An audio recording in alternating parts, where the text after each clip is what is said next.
주의 사랑이 믿고 성령으로 힘써 싸워 이기며 약속 믿고 굳게 서리라.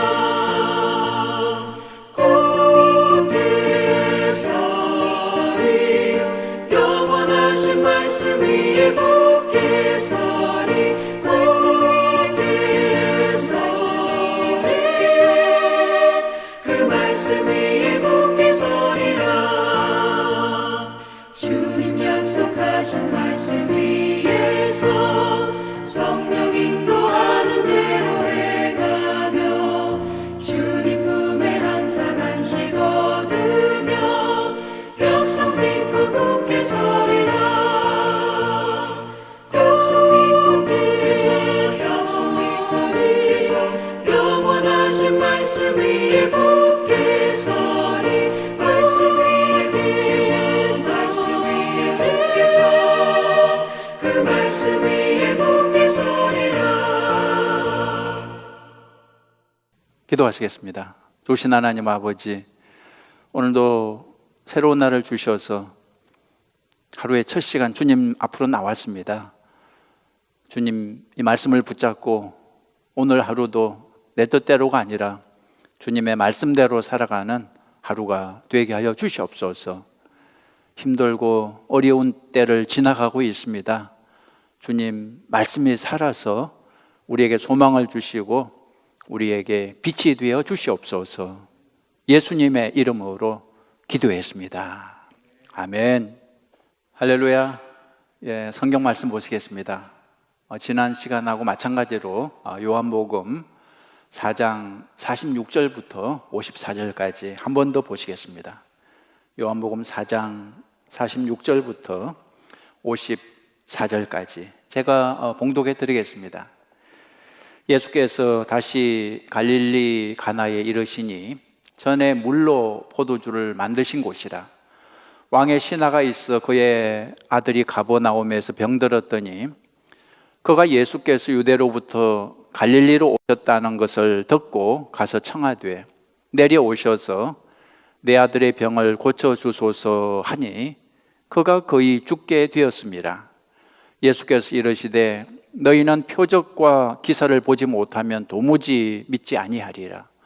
신하가 이르되 주여 내 아이가 죽기 전에 내려오소서. 예수께서 이르시되 가라 내 아들이 살아있다 하시니 그 사람이 예수께서 하신 말씀을 믿고 가더니 내려가는 길에서 그 종들이 오다가 만나서 아이가 살아있다 하거늘 그 낫기 시작한 때를 물은즉 어제 7시에 열기가 떨어졌나이다 하는지라. 그의 아버지가 예수께서 내 아들이 살아있다 말씀하신 그때인 줄 알고 자기와 그 온 집안이 다 믿음으로 이것은 예수께서 유대에서 갈릴리로 오신 후에 행하신 두 번째 표적이니라. 아멘. 지난 시간에는 왕의 신하가 예수님을 찾아가서 그 아들의 병을 고치는 장면을 우리가 살펴봤습니다. 그때 제 마음에 와닿았던 말씀이 50절이었습니다. 50절. 그 사람이 예수께서 하신 말씀을 믿고 가더니 그랬습니다. 왕의 신하가 예수님 말씀을 믿고 갔다 그랬습니다. 그래서 믿음은 무엇을 믿는 것이라 했습니까? 첫 번째, 믿음은 말씀을 믿는 것이라 그랬습니다. 믿음은 말씀을 믿는 것이다. 재물을 믿는 것도 아니고 사람을 믿는 것도 아니고 지식을 믿는 것도 아니고 믿음은 하나님의 말씀을 믿는 것이라 그랬습니다. 믿음은 말씀을 믿는 것입니다. 이것이 첫 번째 내가 만난 말씀이었고요. 오늘은 두 번째로 믿음이 무엇인지 생각해 보겠습니다.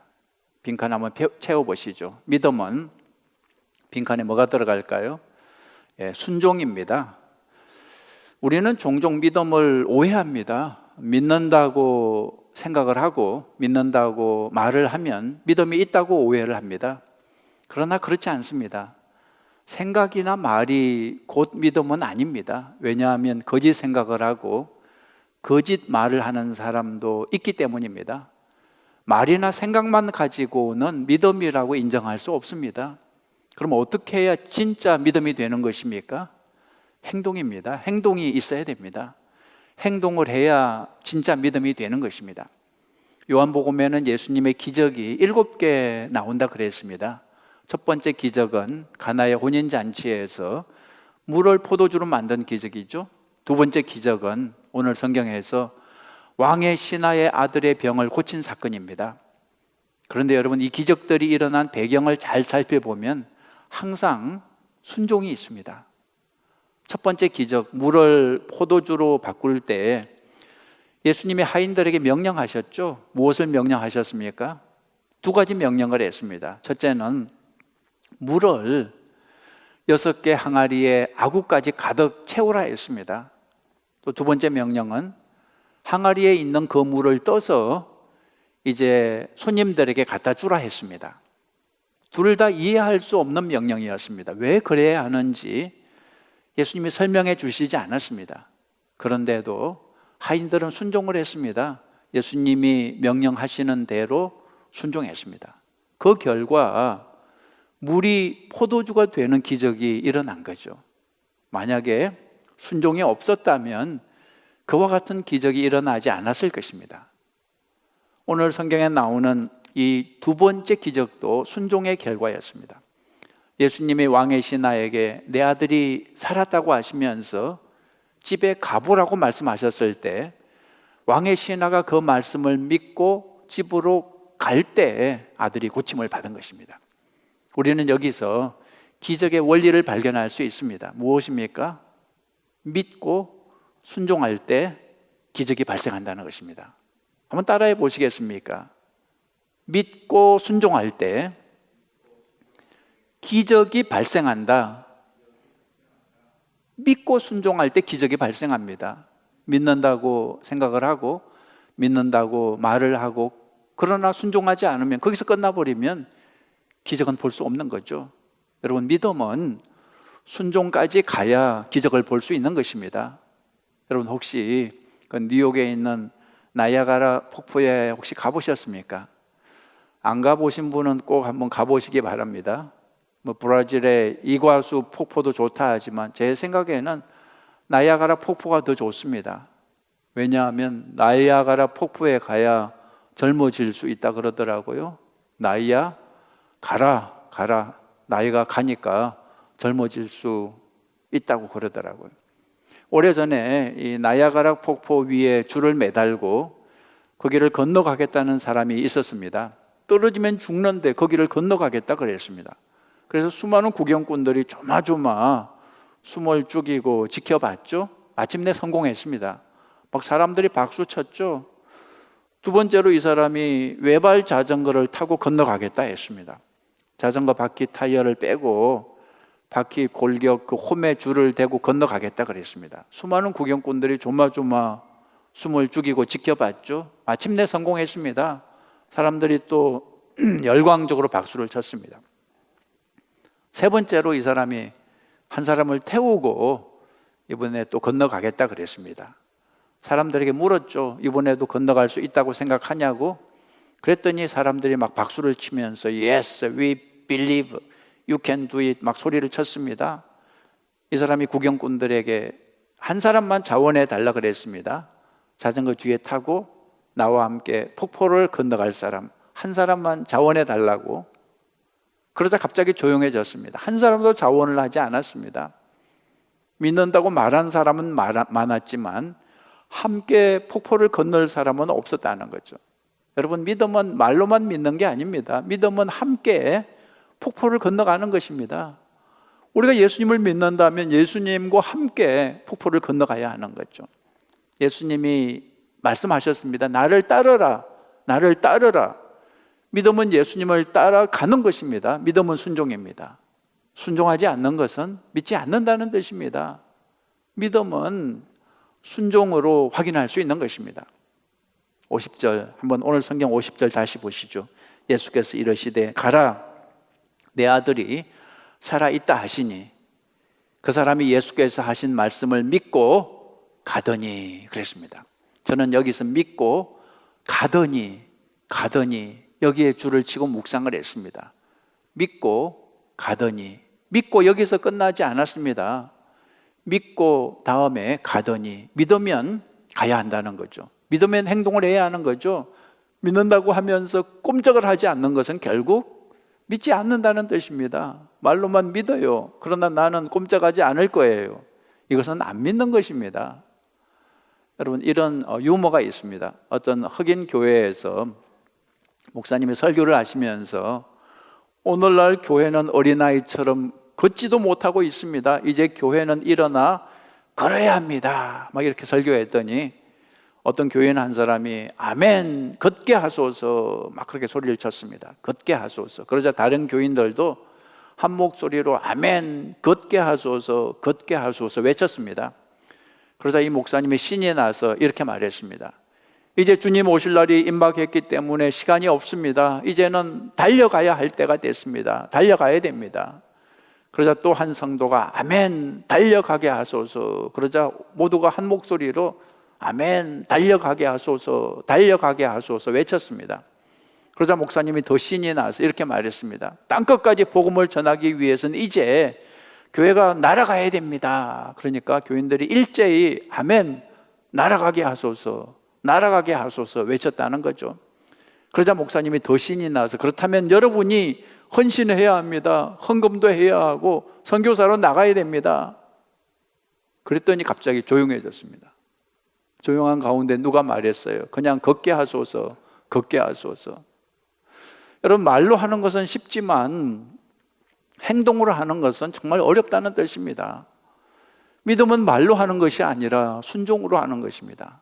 야고보서 2장 26절에 그런 말씀이 있죠. 야고보서 2장 26절에 영혼 없는 몸이 죽은 것 같이 행함이 없는 믿음은 어떤 것이라고요? 죽은 것이니라. 여러분, 성경을 읽을 때 하나님의 말씀으로 읽어야 됩니다. 설교를 들을 때도 하나님의 말씀으로 들어야 됩니다. 하나님의 말씀으로 들었으면 거기서 끝나면 안 됩니다. 거기서 끝나면 죽은 것입니다. 순종이 따라야 됩니다. 어떤 사람은 아예 순종할 생각을 안 해요. 말씀은 말씀이고 현실은 현실이고 현실에서는 내 생각대로 살 거야. 이런 사람은 믿음이 없는 사람입니다. 주님이 말씀하신 대로 내가 살아가는 사람이 믿음의 사람인 거죠. 여러분, 오늘 이후 믿음으로 살겠다고 결심해 보시기 바랍니다. 하나님이 무슨 말씀을 하셔도 순종하겠다고 결심해 보시기 바랍니다. 그냥 불가능하다고 그렇게 말하지 말고, 이거는 안 된다고 말하지 말고 하나님의 말씀을 정말 믿어보세요. 마가복음 9장 23절에 이런 구절이 있죠. 마가복음 9장 23절에 예수께서 이러시되 할 수 있거든이 무슨 말이냐, 믿는 자에게는 능히 하지 못할 일이 없느니라 그랬습니다. 또 마태복음 17장 20절에도 이런 구절이 있습니다. 마태복음 17장 20절에 이르시되 너희 믿음이 작은 까닭이니라. 진실로 너희에게 이르노니 만일 너희에게 믿음이 겨자씨 한 알만큼만 있어도 이 산을 명하여 여기서 저기로 옮겨지라 하면 옮겨질 것이요 또 너희가 못할 것이 없으리라 그랬습니다. 여러분, 잊지 마십시오. 정말 문제는 믿음입니다. 믿음이 문제입니다. 내 환경이 문제가 아니라 내 믿음이 문제입니다. 하나님의 문제가 아니라 우리의 믿음이 문제입니다. 믿음으로 살아가는, 믿음으로 순종하는 여러분 되시기를 간절히 바랍니다. 자, 하나님을 한번 찾아보죠. 내가 만난 하나님. 오늘 성경에 내가 만난 하나님은 믿음을 요구하시는 분이십니다. 믿음을 요구하시는 분. 하나님은 우리의 믿음을 요구하십니다. 누가복음 18장 8절에 이런 구절이 있죠. 인자가 올 때에 세상에서 믿음을 보겠느냐, 이런 구절이 있습니다. 이 말씀은 굉장히 이상한 말씀입니다. 인자가 올 때에, 다시 말해 예수님이 재림하실 때에 이 세상에서 믿음을 보겠느냐, 이런 뜻인데 정말 이상한 말씀입니다. 아니, 세상에 수많은 교회가 있고 수많은 신자들이 있는데 어떻게 해서 믿음을 보겠느냐, 이렇게 말씀을 하셨을까요? 우리가 생각하는 믿음하고 하나님이 생각하는 믿음이 좀 다른 게 아닌가 싶습니다. 우리 딴에는 믿음이 있다고 생각을 해도 하나님이 보실 때는 믿음이 없다고 생각하실 수 있다는 것입니다. 여러분, 오늘 우리에게 한번 적용을 해보죠. 예수님이 재림하실 때 우리 아이아 교회에서 믿음을 볼 수 있을까요? 수백 명 교인들이 있지만 그 중에 제대로 믿는 사람을 볼 수 있을까요? 여러분, 이렇게 나에게 적용을 해보니까 이 문제가 심각해지는 거죠. 오늘 우리의 믿음을 점검해 봐야 됩니다. 하나님이 보실 때 과연 우리는 믿음이 있다고 인정을 받을 수 있을까요? 혹시 믿음이 없다고 판정을 받지는 않을까요? 여러분, 하나님은 우리의 믿음을 보기 원하십니다. 하나님은 일방적으로 우리를 그냥 돕는 분이 아닙니다. 우리를 돕기 전에 우리의 믿음을 요구하세요. 우리의 믿음을 보고 우리를 도와주십니다. 사도행전 14장 9절 보시면 바울이 말하는 것을 듣거늘 바울이 주목하여 구원받을 만한 믿음이 그에게 있는 것을 보고 큰 소리로 이르되 내 발로 바로 일어서라 하니 그 사람이 일어나 걷는지라. 이런 장면이 있습니다. 구원받을 만한 믿음이 있는 것을 보고 그 사람을 치유하는 거죠. 믿음이 있는 것을 보고 고쳐주었습니다. 누가복음 18장 38절에도 맹인이 외쳐 이르되 다윗의 자손 예수여 나를 불쌍히 여기소서 하거늘 앞서가는 자들이 그를 꾸짖어 잠잠하라 하되 그가 더욱 크게 소리질러 다윗의 자손이여 나를 불쌍히 여기소서 하는지라. 예수께서 머물러 서서 명하여 데려오라 하셨더니 그가 가까이 오매 물어 이르시되 내게 무엇을 하여 주기를 원하느냐 이르되 주여 보기를 원하나이다. 예수께서 그에게 이르시되 보라 내 믿음이 너를 구원하였느니라. 내 믿음이 너를 구원하였느니라 하심에 곧 보게 되어 하나님께 영광을 돌리며 예수를 따르니 백성이 다 이를 보고 하나님을 찬양하니라. 믿음을 보고 그 맹인의 눈을 보게 해주셨다는 거죠. 하나님은 왜 우리의 믿음을 요구하실까요? 믿음 없는 사람을 그냥 도와주면 어떤 문제가 생기는 것일까요? 문제가 생깁니다. 믿음 없는 사람을 그냥 도와주면 두 가지 문제가 생깁니다. 첫째, 감사를 모릅니다. 믿음 없이 문제가 해결되면 고마운 줄 모릅니다. 하나님이 도와주신 걸 모르기 때문에 감사를 하지 않는 거죠. 감사하지 않는 사람은 성장을 못합니다. 더욱더 이기적인 사람이 되는 거죠. 두 번째로 교만에 빠집니다. 믿음 없이 문제가 해결되면 사람이 교만해집니다. 자기 힘으로 문제를 해결했다고 생각하기 때문에 더욱 교만에 빠지는 거죠. 더욱더 자기를 자랑하고 더욱 하나님으로부터 멀어지는 거죠. 그래서 하나님은 믿음을 요구하시는 것입니다. 믿음 없는 사람을 그냥 도와주시지 않습니다. 믿음 없는 사람을 그냥 치유해 주시지 않습니다. 그렇게 하면 더 나빠지기 때문에 하나님은 우리의 믿음을 요구하시는 것입니다. 자, 마지막으로 내가 만난 나는 믿음이 있는 사람인가? 이걸 좀 곰곰이 한번 생각해 보시기 바랍니다. 여러분은 믿음이 있으십니까? 당연하게 믿음이 있다고 생각하지 말고 한번 점검해 보시죠. 혹시 믿음이 없는 사람은 아닌가? 오늘 성경 48절에 예수께서 이르시되 너희는 표적과 기사를 보지 못하면 도무지 믿지 아니하리라. 도무지 믿지 아니하리라. 이 사람이 누구인가요? 혹시 내가 바로 이 사람 아닐까요? 도무지 믿지 않는 사람.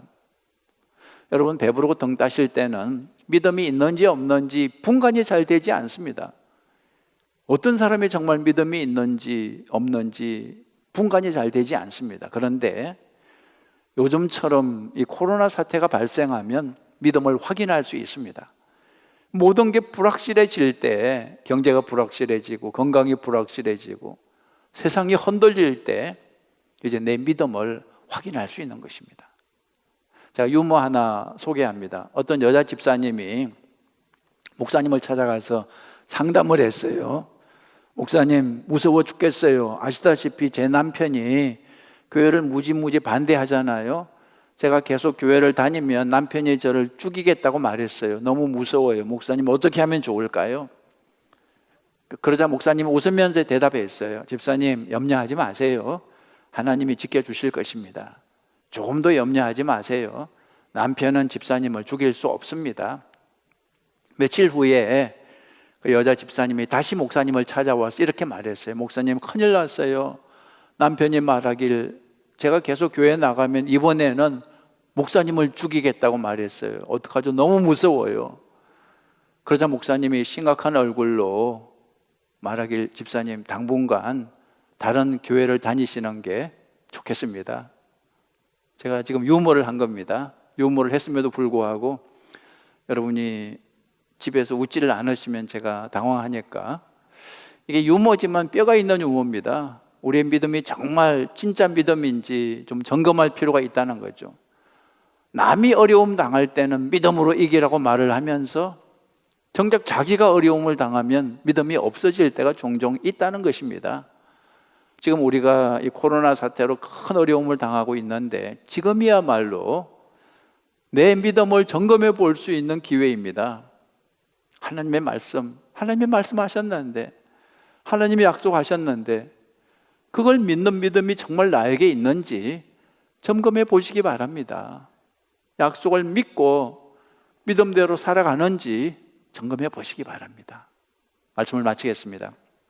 왕의 신하의 아들의 병을 고쳐주신 목적이 무엇이냐 하면 53절에 이렇게 나옵니다. 53절 한번 보시겠습니까? 아비가 예수께서 내 아들이 살았다 말씀하신 그때인 줄 알고 자기와 그 온 집이 다 믿으니라 그랬습니다. 53절에 그의 아버지가 예수께서 내 아들이 살아있다 말씀하신 그때인 줄 알고 자기와 그 온 집안이 다 믿으니라. 여러분, 결론이 무엇입니까? 다 믿으니라. 이 단어가 결론입니다.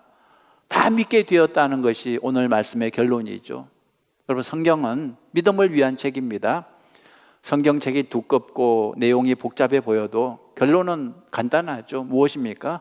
믿어야 한다. 믿어야 한다. 믿음이 결론입니다. 예수님이 성경에서 왜 수많은 기적을 보여주셨습니까? 능력을 자랑하기 위해서, 인기를 얻기 위해서, 그렇지 않습니다. 예수님의 목적은 오직 하나, 사람들로 하여금 믿게 하기 위해서였습니다. 요한복음 4장에서 우리가 배우는 믿음은 첫째, 말씀을 믿는 것입니다. 하나님이 말씀하셨으면 그대로 될 것을 믿는 거죠. 아무리 환경이 캄캄해도, 세상이 흔들려도 하나님의 말씀을 믿는 것입니다. 두 번째, 믿음은 순종하는 것입니다. 말씀을 믿고 말씀 따라 행동하는 것이 믿음이라는 거죠. 말씀을 믿고 말씀대로 살 때 기적이 나타나는 거죠. 사랑하는 성도 여러분, 지금이야말로 믿음이 필요한 때입니다. 하나님의 말씀, 하나님의 약속을 믿고 말씀을 따라 살아서 기적을 체험하는 여러분 모두가 되시기를 주님의 이름으로 축원합니다. 기도 제목 드리겠습니다. 첫째, 고통 가운데 예수님을 찾아가십시오. 여러분, 고난을 비관하지 말고 왜 나에게 이런 일이 생겼느냐, 왜 우리 집에 이런 일이 생겼느냐, 왜 내 사업에, 내 직장에 이런 일이 생겼느냐 절망하지 말고 예수님을 만나는 기회로 삼으십시오. 예수님을 찾아가십시오. 예수님이 만나기 원하십니다. 그래서 고난을 허락하십니다. 두 번째로, 자신을 낮추고 기도하십시오. 왕의 신하처럼 그 체면과 자랑을 내려놓고 겸손하게 하나님의 도우심을 구하십시오. 낮은 자세로 기도하십시오. 세 번째로, 보지 않고 믿는 게 큰 믿음이라 그랬습니다. 보지 않고 믿는 게 큰 믿음입니다. 그러나 여러분, 혹시 그게 안 되면 보고라도 믿어야 됩니다. 믿음이 없는 사람은 정말 표적을 보여달라고 기도하십시오. 도마처럼 보지 않고 믿으면 좋지만, 그러나 믿음이 생기지 않는다면 하나님 나에게 보여주옵소서, 그렇게라도 기도해 보십시오. 하나님이 표적을 보여주실 것입니다. 마지막으로, 여러분, 코로나 재앙이 속히 끝나게 해달라고 기도하십시오. 일터를 회복하시고 또 경제를 회복하시고 하나님 다시 예배를 회복하여 주시옵소서, 그렇게 기도하시기 바랍니다. 우리 같이 기도하겠습니다. 좋으신 하나님 아버지, 주님을 찬양합니다. 하나님, 저희들 고난을 만났습니다. 정말 상상도 하지 못한 어려움을 만났습니다. 하나님, 이 어려움을 통해서 주님을 찾아가는 기회가 되게 하여 주시옵소서. 넘어졌을 때 주님의 이름을 부르는 기회가 되게 하여 주시옵소서. 내 자식이 병들었을 때에, 내 일터가 무너졌을 때 주님을 찾아가는 기회가 되게 하여 주시옵소서. 하나님 아버지, 간절히 기도합니다. 온 세상이 이번 기회에 회개하고 하나님을 찾아가게 하여 주시옵소서.